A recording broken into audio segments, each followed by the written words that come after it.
skyscrapers, scorching deserts with huge rolling sand dunes that stretch for miles, the freezing polar ice caps where even in the coldest place on Earth, life has found a way. I stole that line from Jurassic Park.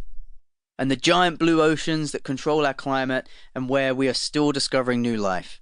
In fact, 80% of our oceans are still unmapped. Expert box! How do the oceans control the climate? Oceans absorb excess heat from the sun. Acting a bit like a conveyor belt, their currents bring in warm water and rain from the equator to the north and south poles, and cold water from the poles back to the equator. This spreads heat around the world, keeping hot countries cooler and cold countries warmer. Now imagine all the nature you encounter at home, either in your garden or on the way to school. Even in the busiest cities and towns, nature can still be seen casually doing its thing. All you have to do is open your eyes to see it.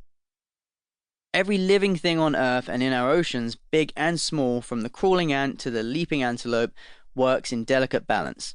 And I stole that line from The Lion King. Here's an example. Take a deep breath. Now take another. Did you know that half the oxygen on Earth is produced by phytoplankton? What's that, you ask? Well, phytoplankton are tiny single-celled plants found in the ocean that sit way down at the very bottom of the food chain. Around 50% of our oxygen on the planet comes from those little dudes. So that second breath you took is all down to them.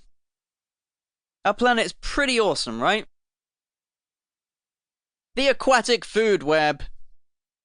Expert box. What are phytoplankton? Phytoplankton are plant-like microscopic organisms that live in watery environments, both salty and fresh. They are really important in the aquatic food web, feeding everything from microscopic plankton to enormous whales. Small fish and invertebrates also graze on them, and those smaller animals are eaten by the bigger ones. Like land plants, phytoplankton have chlorophyll to capture sunlight, and they use photosynthesis to turn it into chemical energy.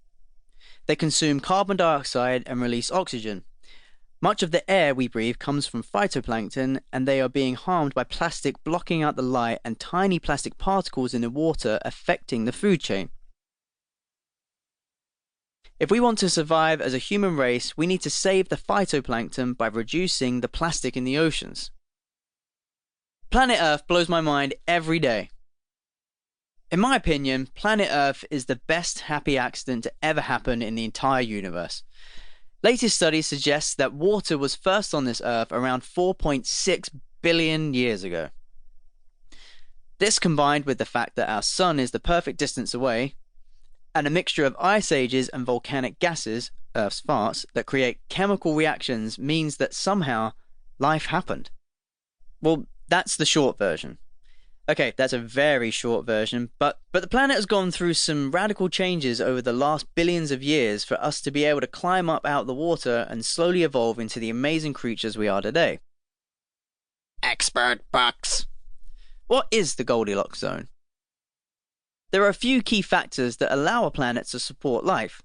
The most important one is the presence of water. This is determined by the planet's distance from its star. So in Earth's case, the sun. If a planet does exist in a star's habitable zone, the Goldilocks zone, and atmospheric conditions allow for liquid water to be present, then life may form. Planets that are closer to the sun than us, like Venus, are unable to host life because they're too hot. Liquid water therefore can't exist on those planets. Other planets are too far from the sun, which means they're so cold that only water in the form of ice exists.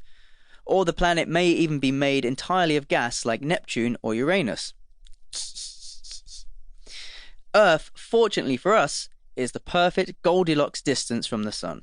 Not too far, not too close, just right. 5 scary facts about our planet. 1.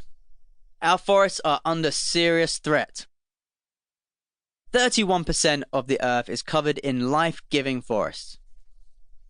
These green areas of the world breathe in the carbon dioxide that we breathe out, and in return, they produce the oxygen that we need to survive.